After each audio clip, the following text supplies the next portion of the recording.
हो दिल ने तेरी पूजा की, दिल ने तुझको रब माना, दिल की ये नादानी थी जो दिल लगी को ना जाना।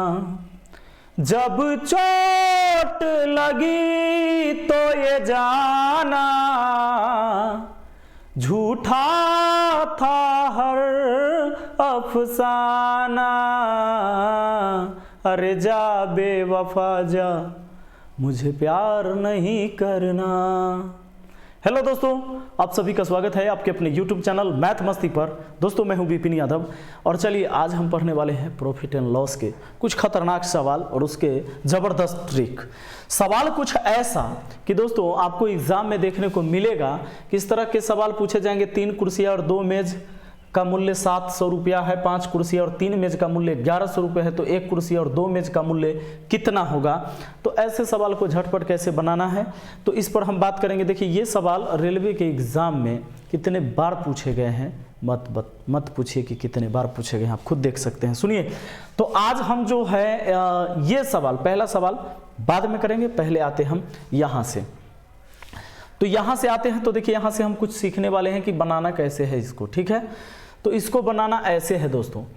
खैर चलिए मैं कोशिश करता हूँ कि पहले हम इसी सवाल को बनाते हैं, एकदम शुरू से ठीक रहेगा। सुनिए, इस सवाल को तो हम लोग ऐसे बनाते थे, याद भी होगा आपको। इसको मैंने प्रीवियस क्वेश्चन से लेकर आया है अभी। तो ये सवाल है कि 3 कुर्सी और 2 मेज का मूल्य 700 रुपया है तथा 5 कुर्सी और 3 मेज का मूल्य 1100 रुपया है, तो 1 कुर्सी और 2 मेज का मूल्य कितना है ना। तो देखिए, तो सवाल है कि 3 कुर्सी और 2 मेज का मूल्य 700 रुपया। तो कैसे बनाते हैं, 3 कुर्सी और मतलब जोड़ होता है, 2 मेज का मूल्य कितना है भैया, 700 रुपया है। उसके बाद कहता है, उसके बाद 5 कुर्सी और 3 मेज का मूल्य 1100 रुपया है। 5 कुर्सी और 3 मेज का मूल्य कितना है दोस्तों, 1100 रुपया है, ठीक है। तो अब सवाल कहता है 1 कुर्सी और 2 मेज का मूल्य बताओ।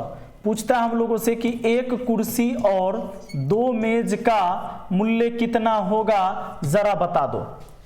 यही बात कह रहा है ना।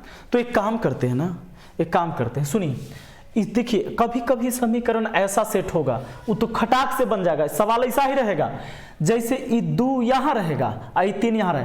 ये गड़बड़ केवल सवाल में ये कर दिया कि ई 2 यहां नहीं है, ई 5 यहां नहीं है। मतलब ऐसा रहता ना कि 3 2 रहता, फिर 2 यहां 3 यहां, ऐसा रहता तो यहाँ वाला संख्या यहाँ वाला संख्या है, तो एकदम ट्रिक से बन जाता है। लेकिन ऐसे सवाल को भी हमको सीखना है। तो इसमें क्या करेंगे, हम बैलेंस कर लेंगे। समीकरण को बैलेंस कैसे करेंगे, किसी एक को हमको घटाना है या काटना है, तो एक काम करते हैं, इस समीकरण में गुना कर देते हैं पूरे समीकरण में 3 से। और क्यों 3 से, क्योंकि ये 3 दूना 6 बन जाएगा, इसको भी 6 बना देते हैं, इसमें 2 से गुना करके, ठीक है। तो ऊपर वाला समीकरण कितना हो जाएगा, 3 तिहाई 9 कुर्सी। तो गुना जब होगा तो पूरे में गुना करिएगा, नहीं पूरे में गुना करिएगा, पूरे में गुना होगा। तो सुनिए, जब यहां पर हम इसको गुना कर लेंगे तो 3 तिहाई 9 कुर्सी हो जाएगा, प्लस 3 दूना 6 मेज हो जाएगा, बराबर कितना हो जाएगा, 2100 हो जाएगा ना। नीचे में देखिए 2 पचे कितना, 10 कुर्सी प्लस कितना, 3 दूना 6 मेज, ठीक है, बराबर 11 दूना 2200। हाँ, अब दोस्तों इन दोनों समीकरण से क्या करना है, घटा देना है। एक काम करते हैं, सुनिए ना, नीचे बड़ा वाला है, ऊपर छोटा वाला है, तो ऊपर के को घटाते हैं, माइनस कर देते हैं। ऊपर वाला क्या हो जाएगा, माइनस हो जाएगा, नहीं माइनस हो जाएगा। तो 10 में से 9 गया तो 1 कुर्सी बचा, आई 6 मेज प्लस में 6 मेज माइनस में, ये तो 0 हो गया। तो बराबर हमारा 2200 में से 2100 गया, तो कितना बचा, 100। मतलब 1 कुर्सी का दाम 100 है। तो सवाल वहाँ से भी बना लीजिए, या तो यहाँ रख लीजिए, यहाँ रख लीजिए। 1 कुर्सी का दाम 100, तो ये हो जाता है इस समीकरण में, पहले वाला में 3 कुर्सी का दाम कितना, 300। 300 उधर जाके घट जाता, 700 में से 300 400 आता। वो 2 मेज का दाम आता 400। 2 मेज का दाम कितना आता दोस्तों, 400। तो 2 से 400 को काट लेते तो 200 बार में काट लेते। मेज का दाम कितना हो गया, 200। 1 मेज 200 का, 1 कुर्सी 100 का। एक कुर्सी 100 का, एक मेज है 200 का, तो 2 मेज हो जाएगा 400 का, यानी 500 रुपया हमारा आंसर हो गया। एक कुर्सी 2 मेज का दाम कितना? 500 रुपया। ठीक है ना। अब देखिए दोस्तों, ऐसे सवाल में तो 2 समीकरण थे, आपने बना लिया। अब कुछ सवाल ऐसा होगा कि कुछ बच्चे इसे छोड़ ही देते हैं एग्जाम में, वो सोचते हैं कि इसको बनाना ही नहीं है, सवाल गलत है। सवाल देखो क्या कहता है, 12 पेंसिल तथा 9 कलम का मूल्य 339 रुपया है, तो 4 पेंसिल तथा 3 कलम का मूल्य क्या होगा? सवाल कहता है कि 12, सुनिए सवाल ये कह रहा है कि 12 पेंसिल तथा 9 कलम, तथा कहे और कहे तो जोड़ के, 9 कलम का मूल्य कितना है? 339 रुपया है ना। अब सवाल ये कहता है 4 पेंसिल तथा 3 कलम का मूल्य क्या होगा? कहता है कि 4 पेंसिल तथा 3 कलम का मूल्य क्या होगा? पीछे जो आप सवाल पढ़े कि इतना का दाम इतना रहता था, फिर इतना का दाम इतना रहता था, फिर कुछ पूछता था, तो 2 समीकरण बनता था, नहीं तो एक समीकरण यहाँ कंप्लीटे नहीं है, एगो पूरा है। दोस्तों इसमें क्या करना होता है, थोड़ा सा नज़र दौड़ाना पड़ेगा, एक बार चेक करना पड़ेगा कि इन दोनों में क्या अनुपात है, क्या रिलेशन है। अगर देखो इसको काटते हो तो 4 एकम 4, 4 तिया 12, देखो 3 एकम 3, 3 तिया 9, यानी ऊपर नीचे 3/1 का रेशियो है। ऊपर नीचे क्या है? 3/1 का रेशियो। यानी एक काम कि ऊपर वाला जो है से ज़्यादा है, देखो ये 4 है, 12 है, ये 3 है, 9 है, ऊपर वाला ज़्यादा है तो ज़्यादा दाम भी है, ज़्यादा पैसा भी मतलब खर्च हो रहा है खरीदने में। इसका निकालना है तो ये कम है तो कम खर्चा होगा। सिंपल काम क्या करना है, ये 339 का 1/3 होगा, क्योंकि इसका ऊपर वाला 3 गुना है तो नीचे वाला 1/3 ना होगा। नीचे वाला का ऊपर वाला 3 गुना, तो ऊपर वाला का नीचे वाला 1/3 आपको नीचे वाला आ जाएगा ऊपर वाले का 113 रुपया ना, 100 कितना हो जाएगा? 13 हो जाएगा। यही आपका आंसर हो गया, 113 रुपया हो जाएगा 4 पेंसिल और 3 कलम का मूल्य। ठीक है। अब देखिए एक सवाल और समझिए जरा। सवाल है 12 पेंसिल तथा 24 कलम का मूल्य 600 रुपया है, तो 3 पेंसिल 8 कलम का मूल्य क्या होगा? देखिए 12 पेंसिल तथा 24 कलम का मूल्य 600 रुपया है, तो पूछता है कि 3 पेंसिल तथा 8 कलम का मूल्य क्या होगा? जरा गौर करना, क्या ये सवाल कैसे बनेगा? अगर इसको काटते हैं तो 3 चौके कितना? 12, यानी 4/1 का रेशियो आ रहा है, नहीं इसका ऊपर वाला 4 गुना है, ये 8 3 24, तो यहाँ 4 गुना है, यहाँ 3 गुना है दोस्तों, तो यहाँ कितना गुना करोगे? ये गड़बड़ा गया, इस सवाल नहीं बनेगा। नीचे वाला का ऊपर वाला जय गुना था, अगर ये इसका 4 गुना, ये भी 4 गुना रहता तो 600 का 1/4 हमारा नीचे आ जाता, ऐसा हो जाता।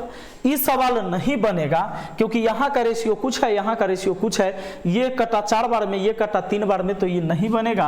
अतः इस सवाल का जो आंसर होगा वो DI होगा, डाटा इनसफिशिएंट, मतलब आंकड़े अधूरे हैं। ठीक ना, जानकारी अधूरी है, इसका आंसर ज्ञात नहीं कर सकते। अब आइए अगला सवाल, 12 पेंसिल तथा 24 कलम का मूल्य 600 रुपया है, तो 3 पेंसिल तथा 6 कलम का मूल्य ज्ञात करिए। 12 पेंसिल तथा 24 कलम, देखो 12 पेंसिल तथा 24 कलम का मूल्य कितना भैया? 600। तो पूछता है कि 3 पेंसिल तथा 6 कलम का मूल्य क्या होगा? अब इसका मूल्य निकालना है, क्या निकलेगा? सुनिए, 3 चौके 12, 6 चौके 24, यानी नीचे वाला का ऊपर वाला 4 गुना, नीचे वाला का ऊपर वाला 4 गुना, मतलब ऊपर वाला का नीचे वाला 1/4 होगा, यानी कि 600 का 1/4 कितना हो जाएगा? 15 चौके 60, 150 रुपया आपका आंसर हो जाएगा। तो अगर एग्जाम में आपको मिलता है तो मुझे लगता है कि एकदम बना दीजिएगा, सेकंडों न लगेगा, उड़ा दीजिएगा इसको। नहीं, देखिए अगला सवाल क्या कहता है, 20 पेंसिल तथा 16 कलम का मूल्य 200 रुपया है, तो 15 पेंसिल तथा 12 कलम का मूल्य क्या होगा? सुनिए, 20 पेंसिल तथा 16 कलम का मूल्य कितना? 200। तो पूछता है कि 15 पेंसिल तथा 12 कलम का मूल्य क्या होगा। ठीक है, अब इसको कैसे करना है? 15 से 20 नहीं कट रहा है, 12 से 16 नहीं कट रहा है, तो इसको सेम पहाड़ा से काट कर देखेंगे। 3 से कटेगा 5 बार में, 3 से कटेगा 4 बार में, सॉरी 3 से कैसे चल, 5 से कटेगा, सॉरी 5 तिया 15, 5 चौका 20, 5 से नीचे भी काटे, 5 से ऊपर भी काटे, यानी 4/3 इसका रेशियो है। अगर इसको काटते हैं तो 4 से कटेगा 3 बार में, 4 से कटेगा 4 बार में, तो ये भी 4 3, ये भी 4 3। तो जब हमको रुपया निकालना होता है तो क्या करते हैं दोस्तों? नीचे वाला ऊपर कर देते हैं 3, ऊपर वाला नीचे कर देते हैं। जैसे ऊपर रहता था 3 गुना तो 1/3 करते थे, याद है? ऊपर 3 रहता था, नीचे 1 रहता था, तो कहते थे ना कि इसका ऊपर वाला 3 गुना है, इसीलिए आंसर जो होगा 1/3 आ जाएगा। 1/3 कैसे करते थे? 1 ऊपर लिखते थे या 3 नीचे लाते थे। उसी तरह ये 3 ऊपर लिख दिए, 4 नीचे ले आए, 4 से इसको काटे 50 बार में, तो 50 दिए कितना हुआ? 150। आपके सवाल का जवाब आ गया 150। ठीक है, चलिए अगला सवाल।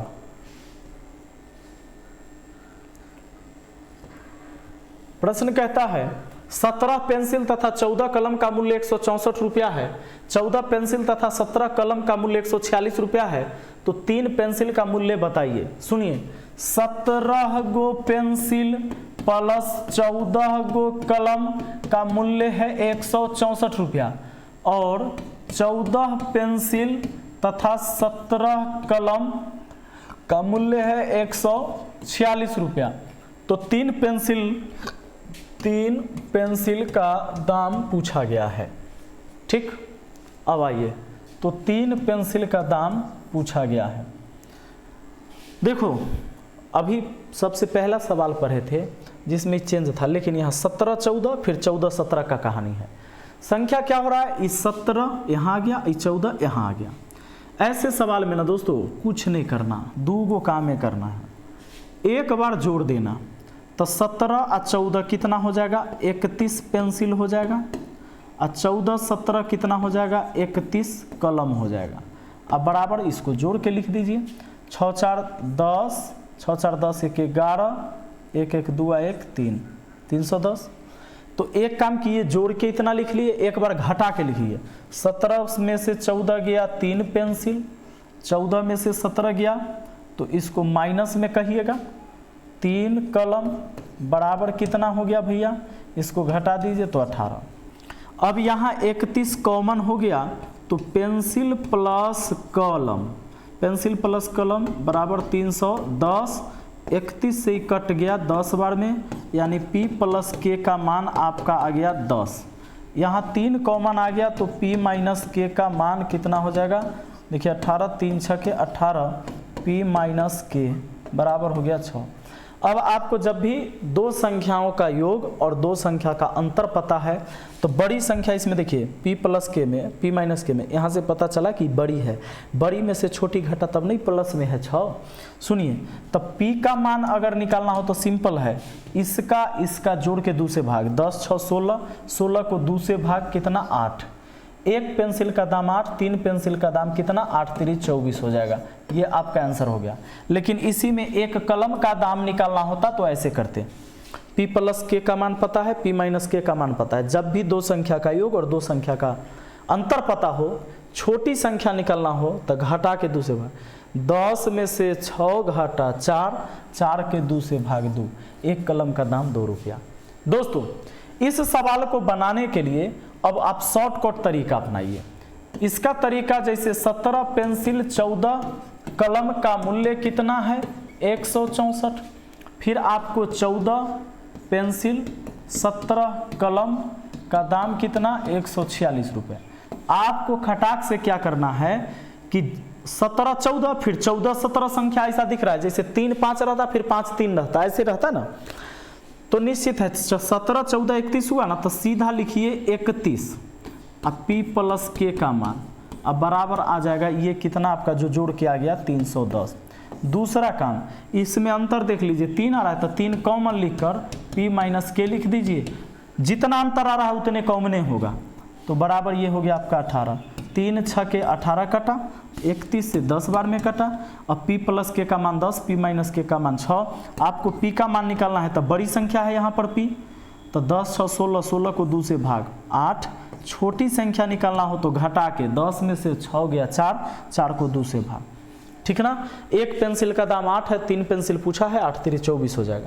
बने रहिएगा, भागिएगा नहीं। देखिए जरा एक सवाल बड़ा महत्वपूर्ण है। इसी तरह के प्रश्न को आपको ऐसे भी बना के देगा, ऐसे बना के देगा, इसे देखना जरूरी है। सुनिए सवाल क्या कह रहा है, दो संख्या है जिसमें पहली संख्या को 2 बार तथा दूसरी संख्या को 3 बार जोड़ा जाए तो योग 100 प्राप्त होता है। यदि दूसरी संख्या को 2 बार तथा पहली संख्या को 3 बार जोड़ा जाता है तो योग 120 प्राप्त होता है। तो पहली संख्या ज्ञात करिए।